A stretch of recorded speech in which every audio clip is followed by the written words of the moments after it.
YouTube channel చూస్తున్న మీ అందరికీ స్వాగతం, సుస్వాగతం. ప్రియమైన భక్తులారా, ఈ విశ్వంలో అత్యంత శక్తివంతమైన శక్తి ఏమిటంటే అది శివతత్వం మాత్రం. శివుడు అంటే అంతం లేని శక్తి, అంతం లేని శాంతి. మనం ఈ మంత్రాన్ని వినేటప్పుడు మనలోని ఆ శక్తిని మేల్కొల్పుతాడు. ఈరోజు మీరు వినబోయే ఈ మంత్రం సాధారణ మంత్రం కాదు. ఇది మీలో నిద్రలో ఉన్న శక్తిని లేపే ఒక దివ్య సాధనం. మీరు దీన్ని భక్తితో వింటే మీ జీవితం కొత్త దిశ వైపు పరిగెడుతుంది.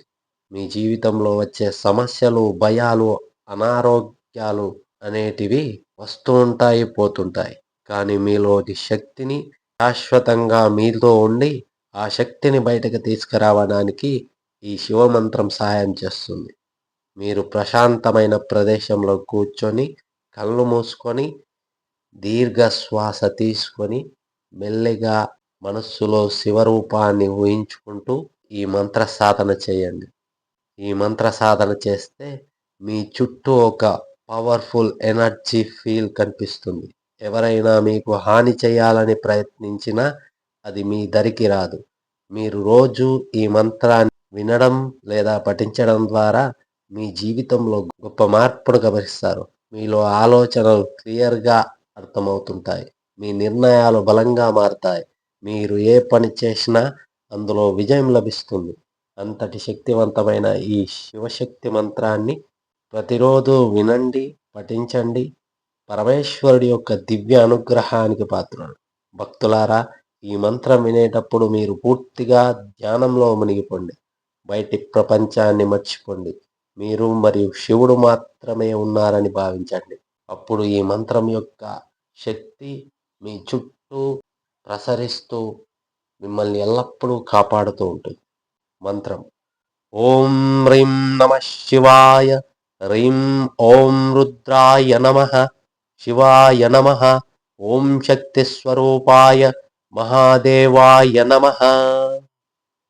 ఓం హ్రీం నమః శివాయ, హ్రీం ఓం రుద్రాయ నమః, శివాయ నమః, ఓం శక్తి స్వరూపాయ మహాదేవాయ నమః. ఓం హ్రీం నమః శివాయ, హ్రీం ఓం రుద్రాయ నమః, శివాయ నమః, ఓం శక్తి స్వరూపాయ మహాదేవాయ నమః. ఓం హ్రీం నమః శివాయ, హ్రీం ఓం రుద్రాయ నమః, శివాయ నమః, ఓం శక్తి స్వరూపాయ మహాదేవాయ నమః.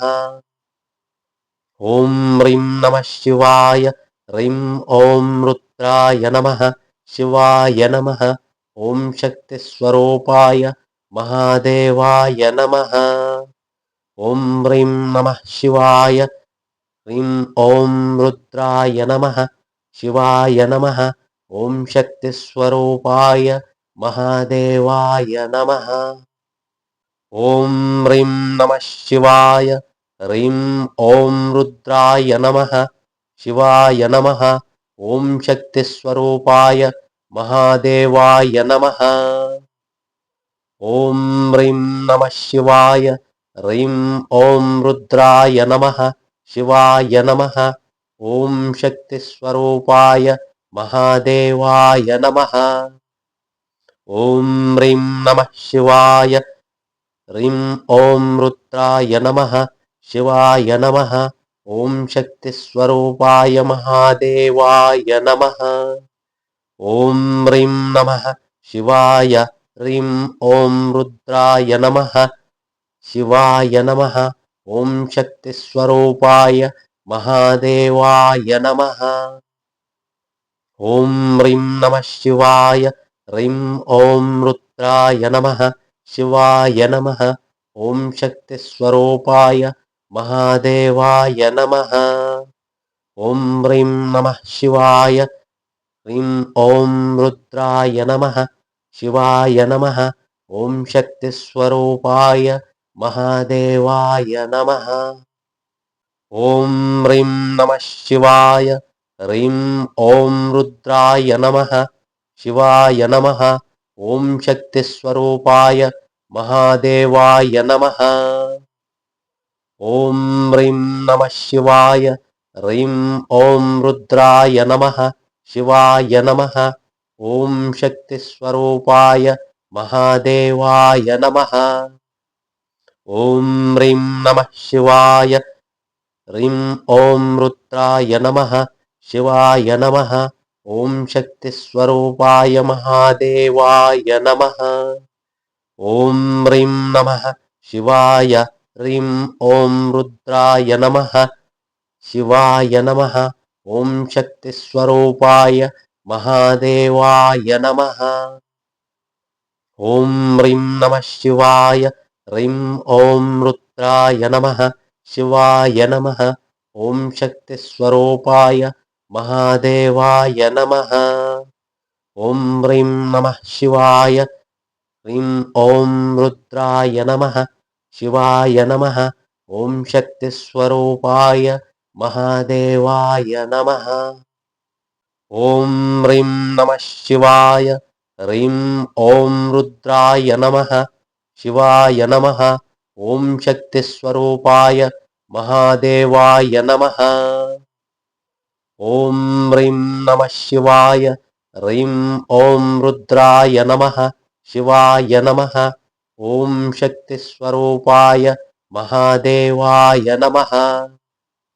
ఓం హ్రీం నమః శివాయ. హ్రీం ఓం రుద్రాయ నమః. శివాయ నమః. ఓం శక్తి స్వరూపాయ మహాదేవాయ నమః. ఓం హ్రీం నమః శివాయ. హ్రీం ఓం రుద్రాయ నమః. శివాయ నమః. ఓం శక్తి స్వరూపాయ మహాదేవాయ నమః. ఓం హ్రీం నమః శివాయ. హ్రీం ఓం రుద్రాయ నమః.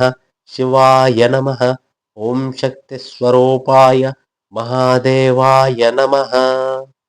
ఓం హ్రీం నమః శివాయ. హ్రీం ఓం రుద్రాయ నమః. శివాయ నమః. ఓం శక్తి స్వరూపాయ మహాదేవాయ నమః. ఓం హ్రీం నమః శివాయ. హ్రీం ఓం రుద్రాయ నమః. శివాయ నమః. ఓం శక్తి స్వరూపాయ మహాదేవాయ నమః. ఓం హ్రీం నమః శివాయ. హ్రీం ఓం రుద్రాయ నమః. శివాయ నమః. ఓం శక్తి స్వరూపాయ మహాదేవాయ నమః. ఓం హ్రీం నమః శివాయ. హ్రీం ఓం రుద్రాయ నమః. శివాయ నమః. ఓం శక్తి స్వరూపాయ మహాదేవాయ నమః. ఓం హ్రీం నమః శివాయ. హ్రీం ఓం రుద్రాయ నమః. శివాయ నమః. ఓం శక్తి స్వరూపాయ మహాదేవాయ నమః.